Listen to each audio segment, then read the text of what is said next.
El crujir de las apariencias, lujo que atrapa como jaula dorada. En el corazón de lomas de Chapultepec, el alba suele filtrarse a través de los vitrales art deco de la mansión como una bendición silenciosa. Pero aquella mañana, la que marcaría el inicio del fin, el resplandor tenía un matiz agrio, casi inquisitivo. Las cortinas de seda estaban descorridas, dejando que la luz cayera a plomo sobre los suelos relucientes de mármol, testigos mudos de una opulencia incontestable.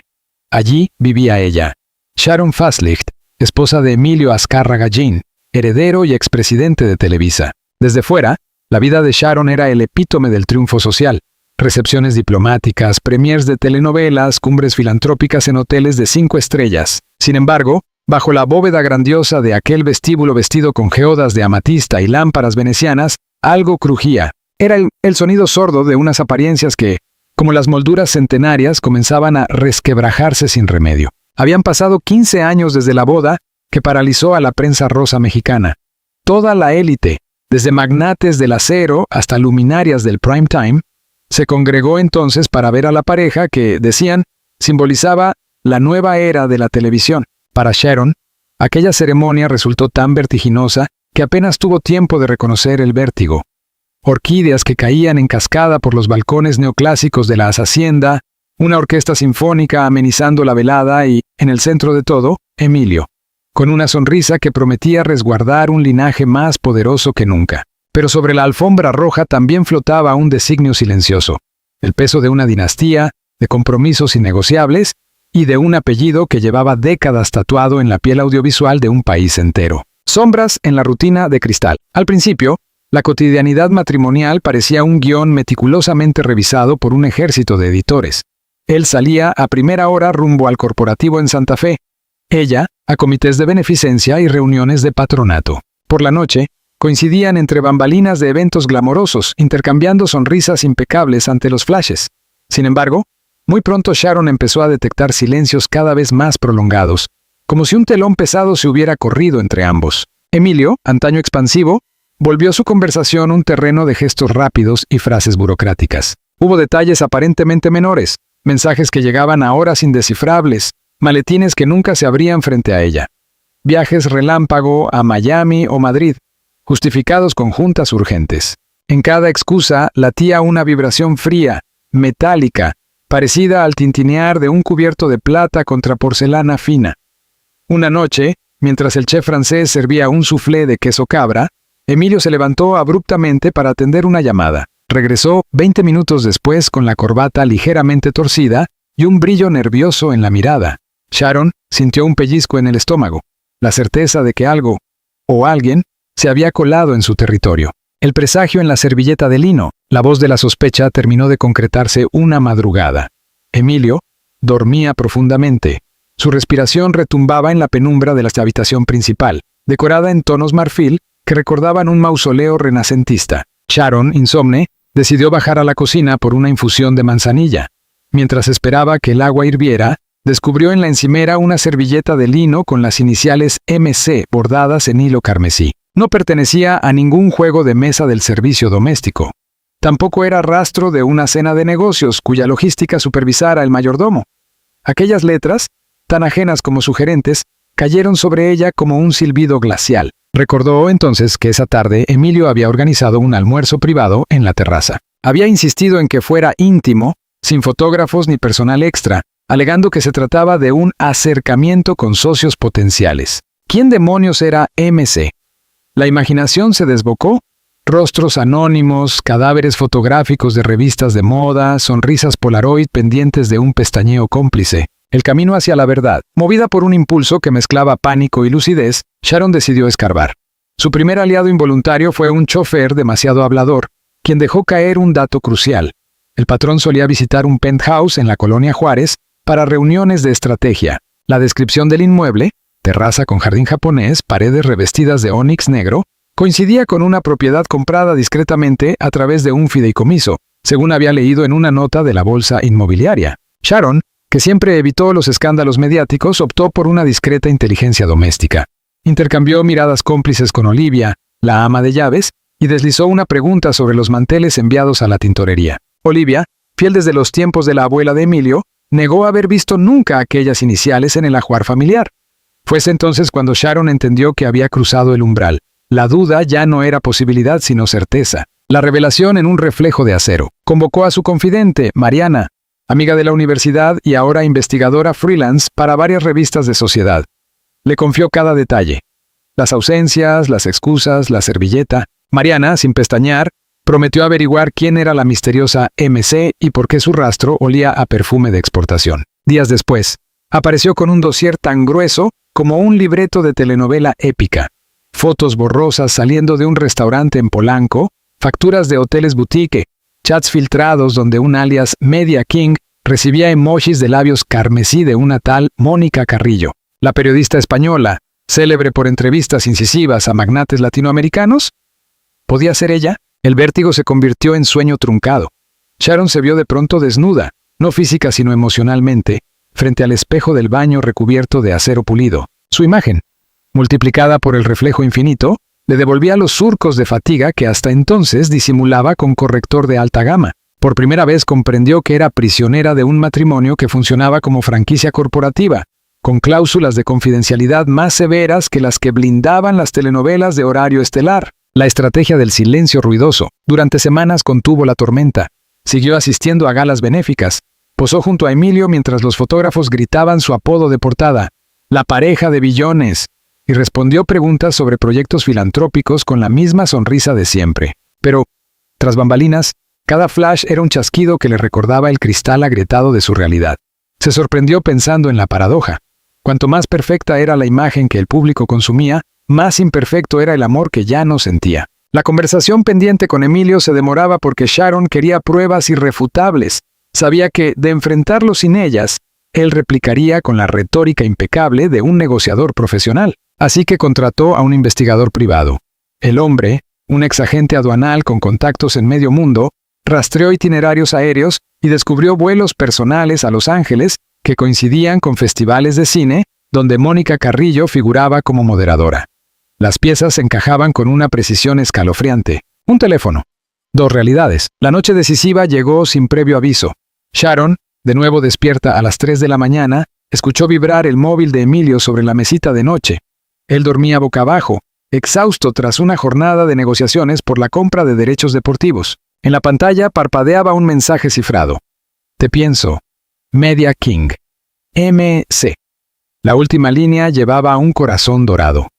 El corazón de Sharon, sin embargo, se hizo añicos. Con el pulso helado, fotografió la pantalla y volvió a dejar el teléfono en su sitio.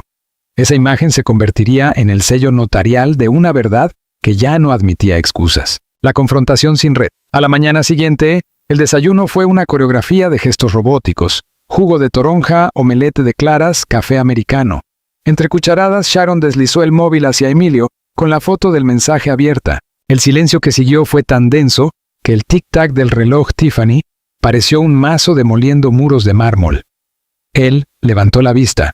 Sus pupilas, normalmente seguras, oscilaron como brújulas descimantadas. Intentó articular una explicación corporativa. Es una conversación descontextualizada. Pero Sharon lo cortó con una frase que jamás creyó pronunciar. ¿Cuánto tiempo llevas engañándome? La pregunta no era solo interrogante, sino bisturí. Emilio respiró hondo y apartó la taza. Luego, en un tono que oscilaba entre el cinismo y la súplica, admitió que había cometido un error, que el estrés de los negocios lo había empujado a buscar válvulas de escape, que todo había sido confuso y sin importancia. Pero cada eufemismo era gasolina sobre el incendio de la traición.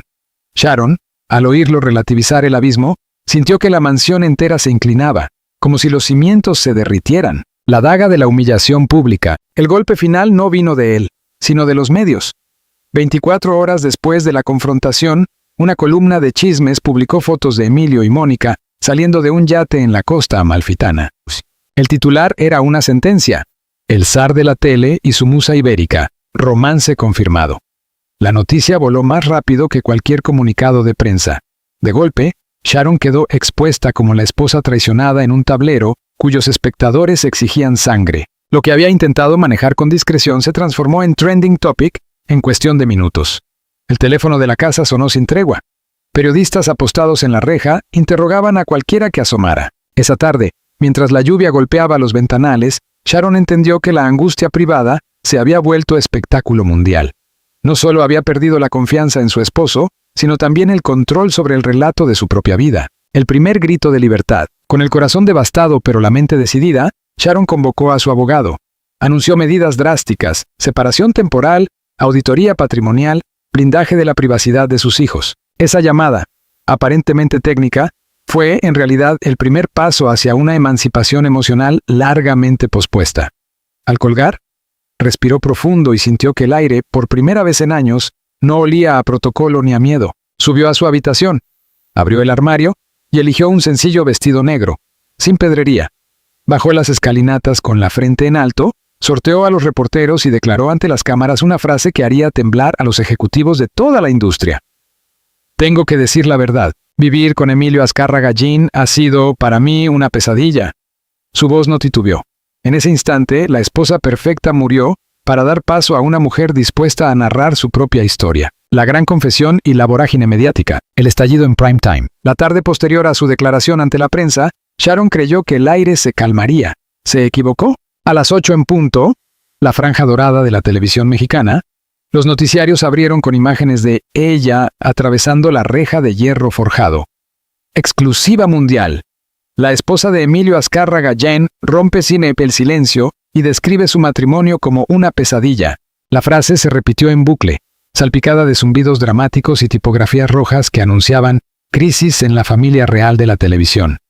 Nunca antes el emporio había parecido tan vulnerable. Al otro lado de la pantalla, Sharon se vio sentada en el sofá de la biblioteca familiar, rodeada de enciclopedias que, irónicamente, no podían enseñarle a gestionar una tormenta de esa magnitud. Cada canal vertía teorías, amantes secretos, contratos prenupciales blindados, posibles repercusiones bursátiles. Sintió como su intimidad se diluía en la ráfaga de titulares que competían por la exclusividad más jugosa. Aún así, no se arrepintió. Había iniciado un camino sin retorno y se aferró a la certeza de que la verdad, por dolorosa que fuera, era el único suelo firme. Un comunicado que incendia las redes. A la mañana siguiente, el corporativo emitió un boletín frío como el acero. El señor Azcárraga Gin lamenta profundamente la situación personal análoga que atraviesa su familia. Solicita respeto y confidencialidad. La palabra análoga, extraña, casi burocrática, alimentó la suspicacia de los columnistas. Las redes sociales explotaron con memes que contrapunteaban la sobriedad del texto con la contundencia de la frase de Sharon, pesadilla. En Twitter, el hashtag la pesadilla de Sharon alcanzó tendencia global en menos de 2 horas. El mismo community manager que otrora celebraba tendencias sobre telenovelas de horario estelar, se vio obligado a desactivar comentarios en los perfiles oficiales. Cada post corporativo se convertía en campo de batalla. Unos defendían a la mujer valiente, otros sostenían que nadie obliga a vivir en un palacio. Para Sharon fue vertiginoso advertir que, sin buscarlo, se había vuelto símbolo de una causa difusa. La rebelión de las esposas silenciadas por contratos implícitos de poder. El cerco periodístico. Mientras tanto, los reporteros ampliaban el perímetro de vigilancia. Drones sobrevolaban la mansión, fotoperiodistas se apostaban en la salida del colegio de los niños. Los paparazzi rastreaban cada restaurante donde, por probabilidad, Emilio pudiera aparecer. Uno de ellos logró captar al magnate, entrando en un hotel boutique de Polanco acompañado de una mujer de blazer blanco y gafas oscuras. El archivo EXIF de la cámara reveló la hora exacta, 23:17. Bastó para que los sitios de farándula titularan «La nueva reina del imperio ya no se oculta». Sharon recibió la imagen en su celular de manos de Mariana, su amiga periodista. No era una sorpresa, pero dolió igual. En la silueta difusa reconoció la melena oscura y el porte de Mónica Carrillo, la entrevistadora con fama de incisiva. La prensa española se sumó a la cacería. Periódicos en Madrid abrían con «¿Qué hace nuestra Mónica en los brazos del zar de la tele?». El escándalo cruzó el Atlántico y se convirtió en la colisión perfecta entre entretenimiento, negocio y geopolítica del espectáculo. La entrevista pactada. En medio de la marea, Sharon recibió una propuesta inesperada. Un canal de streaming global quería una entrevista exclusiva. Le ofrecían un formato íntimo, iluminación cálida, ninguna pregunta vetada. Después de consultarlo con su abogado, y sobre todo con su corazón, aceptó. No lo hizo por dinero, sino por necesidad de reencuadrar la narrativa antes de que otros la secuestraran por completo. El set se montó en una casa colonial de Coyoacán. Paredes de adobe, artesanías oaxaqueñas, velas aromáticas. La entrevistadora, a diferencia de los presentadores que merodeaban con garras de buitre, se mostró empática, casi solidaria. Abrieron con la infancia de Sharon, sus sueños postergados, su vocación filantrópica. Pero en el minuto 27 surgió la pregunta central. ¿Qué descubrió exactamente aquella madrugada? Sharon respiró hondo, recordó la servilleta con iniciales bordadas, el teléfono vibrando a las 3, el mensaje de Mónica. Y, mirando directo a la cámara, relató la secuencia con precisión quirúrgica. No hubo insultos ni dramatismos, solo hechos crudos. Confesó su sensación de jaula dorada, la soledad dentro de un matrimonio administrado como holding, el momento en que decidió no ser cómplice de mi propio silencio. La entrevista se estrenó un viernes por la noche. En menos de 24 horas sumaba 80 millones de reproducciones, traducciones espontáneas, en 15 idiomas y subtítulos generados por fans. Para muchas mujeres, Sharon se convirtió en espejo y altavoz. Para los accionistas, en un riesgo reputacional tangible. El contraataque corporativo. El equipo legal de Emilio respondió iniciando una demanda por difamación y daño moral. Filtraron documentos que describían a Sharon como beneficiaria de un elevado tren de vida, para insinuar que su denuncia era, en realidad, chantaje económico. Al mismo tiempo, portales afines publicaron columnas que cuestionaban la estabilidad emocional de la esposa. Fuentes cercanas afirman que sufre crisis de ansiedad desde hace años. Fue el preludio de una guerra mediática sin cuartel. Sharon se sostuvo gracias a un círculo íntimo que funcionó como escudo. Mariana, la investigadora, Olivia, la ama de llaves, y 3 amigas de la preparatoria que volaron desde Nueva York para acompañarla. En la cocina, se improvisaron consejos de resistencia, bloquear números desconocidos, evitar leer comentarios hirientes, consultar a terapeutas especializados en trauma mediático. Allí, entre tazas de té y risas nerviosas, comprendieron la importancia de despatologizar la rabia femenina, de llamarla por su nombre y no histeria. Las redes como tribunal popular. TikTok se inundó de análisis. Abogadas explicaban la letra pequeña de los acuerdos prenupciales. Psicólogas narraban el ciclo de la manipulación emocional. Activistas feministas impulsaban el reto #pesadilla, no es ficción, invitando a mujeres a contar historias de control. Cada video sumaba miles de duros testimonios. En pocas semanas, el algoritmo consolidó una comunidad que veía en Sharon la chispa de una conversación pendiente sobre poder y género en la élite latinoamericana. Pero el eco digital también trajo sombras. Aparecieron cuentas falsas que suplantaban a Sharon para difundir mensajes contradictorios. Bots que defendían a Emilio con insultos sexistas saturaron los comentarios. La empresa de ciberseguridad contratada por Sharon detectó granjas de contenido coordinadas desde distintos países. Mónica rompe su silencio. Con el incendio a pleno, todos esperaban la reacción de la tercera en discordia. El diario El País anunció una columna firmada por Mónica Carrillo.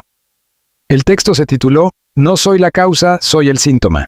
En él, la periodista relataba un vínculo emocional complejo con un empresario poderoso y casado.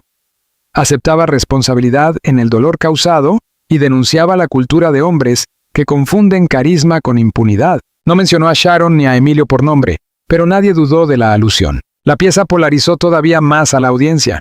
Algunos la vieron como un acto de mea culpa valiente. Otros la tacharon de táctica para blanquear su imagen. Para Sharon, fue un alivio inesperado. La confirmación pública de la traición ya no recaía solo en sus palabras. Sin embargo, también sintió compasión. Comprendió que Mónica, aun con su cuota de responsabilidad, había caído en una red tejida por un poder que a ambas las superaba. La sala de juntas en llamas. En pleno vendaval, el Consejo de Administración de la televisora convocó una reunión de emergencia. Temían que la tensión doméstica del expresidente secara acuerdos de publicidad millonarios. Algunos directivos sugirieron un comunicado de reconciliación. Otros, separar oficialmente la vida personal del legado corporativo. Se filtraron audios donde un ejecutivo advertía: "Si no controlamos la narrativa, los anunciantes nos verán tóxicos". Emilio, orgulloso, rechazó toda autocrítica. Alegó que se trataba de un asunto privado magnificado por agendas feministas. Esa posición endureció a la opinión pública. Varias presentadoras de la cadena renunciaron en solidaridad con Sharon. Productores veteranos exigieron protocolos contra el acoso dentro de las redacciones. Lo que empezó como un escándalo conyugal mutaba en crisis cultural. El eco íntimo de la confesión. Entre cámaras y trending topics, Sharon experimentó un viaje interno. Su terapeuta le propuso ejercicios de escritura catártica. Cada mañana debía escribir una carta a sí misma niña. Recordarle sus sueños antes de la boda. Descubrió que quería retomar sus estudios de historia del arte, interrumpidos cuando se convirtió en señora D. Comenzó a diseñar un programa educativo para jóvenes de escasos recursos, convencida de que el acceso a la cultura puede desactivar futuros abusos de poder. Asimismo, estableció límites con sus hijos. Evitó que vieran noticieros, les habló con honestidad adaptada a su edad y les aseguró que no tenían culpa. Entendió que protegerlos no era esconderles, sino guiarlos a través de una realidad compleja. Por primera vez, la mansión, cuyo lujo antes le pesaba, se convirtió en guarida de resiliencia, cubierta de mantas y dibujos infantiles que desplazaban los tapices franceses. Pactar con la verdad para salvarse. Una noche, agotada tras revisar documentos legales, Sharon caminó hacia la terraza. El cielo de la Ciudad de México brillaba con esa mezcla de estrellas y neón que confunde nostalgias. Pensó en la palabra pesadilla y en cómo, al pronunciarla en voz alta, había convocado un tsunami que arrastró certezas, pero también limpió la playa de los silencios. Se dio cuenta de que su confesión no era un punto final, sino un acto fundacional. La apertura de un espacio donde las historias de otras mujeres podían sonar sin miedo. Decidió grabar un mensaje desde su celular. Si algo he aprendido, es que callar por vergüenza solo alimenta al verdugo. Hoy sé que el amor propio empieza cuando nombras la violencia, la señalas y la devuelves a su dueño. Esta no es solo mi historia. Es la de millones que han normalizado la traición como precio del éxito. Yo ya no pago más. Al publicar el video, sintió la vibración del teléfono como latido renovado. No sabía con exactitud qué vendría. Juicios, acuerdos, tal vez la reinvención total de su nombre. Pero por primera vez en mucho tiempo durmió sin escuchar el crujir de apariencias. El precio de la libertad, el divorcio como campo de batalla. La primera audiencia se celebró en el Juzgado 56 familiar de la Ciudad de México a finales de noviembre. El equipo legal de Emilio llegó con carpetas tan gruesas como enciclopedias, el de Sharon, con una sola caja de documentos y la convicción de que la verdad pesa más que cualquier legajo. Frente a la juez, ambas partes dibujaron dos realidades opuestas. Él habló de difamación y daño reputacional. Ella, de infidelidad sistemática y violencia psicológica de alta gama. La prensa acampó en los pasillos, cámaras, micrófonos, notarios improvisados que transmitían en directo por streaming. El proceso judicial se convirtió en un reality con picos de audiencia históricos. Las grietas del imperio. Mientras los abogados cruzaban espadas, los efectos colaterales se multiplicaban. Dos anunciantes multinacionales rescindieron contratos millonarios con la televisora. Fondos de inversión exigieron explicaciones sobre la gobernanza ética del conglomerado. Analistas bursátiles advirtieron que una eventual indemnización a Sharon, calculada en cientos de millones de dólares, podía alterar la liquidez de varias filiales. La que antes era vista como esposa decorativa, se transformaba en factor geopolítico de los mercados latinoamericanos. Hermandad inesperada. En paralelo, Sharon impulsó, a sugerencia de Mariana, la creación de la Fundación Voces Sin Eco, destinada a asesorar a mujeres atrapadas en matrimonios de alto poder adquisitivo, pero baja dignidad. La primera recaudación superó todas las previsiones. Actrices, políticas e incluso exesposas de magnates aportaron testimonios y cheques. Aquel respaldo sororo, inimaginable meses atrás, se convirtió en su sostén emocional durante las maratónicas jornadas de litigio. El giro de los hijos. Mateo, de 12 años, y Luciana, de 9, habían permanecido al margen. Pero una mañana, al llegar a clase, un compañero le mostró a Mateo un meme en el que su padre aparecía abrazando a la misteriosa periodista española. El niño rompió a llorar y pidió volver a casa. Ese episodio precipitó lo que los terapeutas venían sugiriendo: una mediación familiar enfocada en el bienestar infantil. Por primera vez, Emilio aceptó asistir a una sesión conjunta. Allí, frente a un mural de acuarelas infantiles, le escuchó decir a su hijo: «Papá, no quiero lujos, quiero que dejes de salir en las noticias por cosas malas». El magnate se quebró. Fue su primer derrumbe público. La coraza de empresario se agrietó y brotó el padre. La confesión sellada. El 14 de diciembre, Emilio solicitó a la corte una reunión privada. Compareció solo, sin escolta mediática, y entregó un sobre lacrado con un escrito de puño y letra. Reconocía conductas que traicionaron la confianza de mi cónyuge, y pedía una disculpa sin matices. En la misma carta renunciaba a litigar la separación de bienes y aceptaba un acuerdo de custodia compartida, sometido a evaluación psicológica. La noticia filtrada al día siguiente desactivó la guerra de bots, descolocó a columnistas beligerantes y cambió el tono de la conversación pública. Sharon no celebró, simplemente respiró. Veredicto y renacimiento. El fallo llegó en enero. La juez dictaminó divorcio inapelable, compensación económica proporcional al patrimonio construido durante la convivencia. Y, sobre todo, emitió una recomendación pionera. Ambos debían asistir a un programa de restauración emocional antes de exponer a sus hijos a nuevos vínculos sentimentales. Para los medios fue un titular. Para Sharon, la certificación legal de su libertad. Aquella misma tarde, subió un video de 3 minutos en el que aparecía desmaquillada, sin joyas, sentada en un banco del bosque de Chapultepec. Hoy termina mi matrimonio, pero comienza algo más importante, mi vida sin miedo. Si mi historia te inspira, recuerda que tu voz cuenta, aunque te hayan hecho creer lo contrario. La pieza se volvió viral.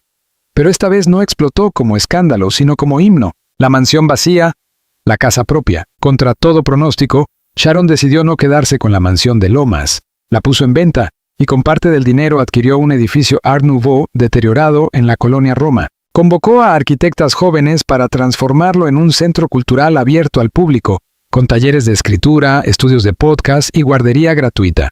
Lo bautizó Casa Pesadilla Jamás.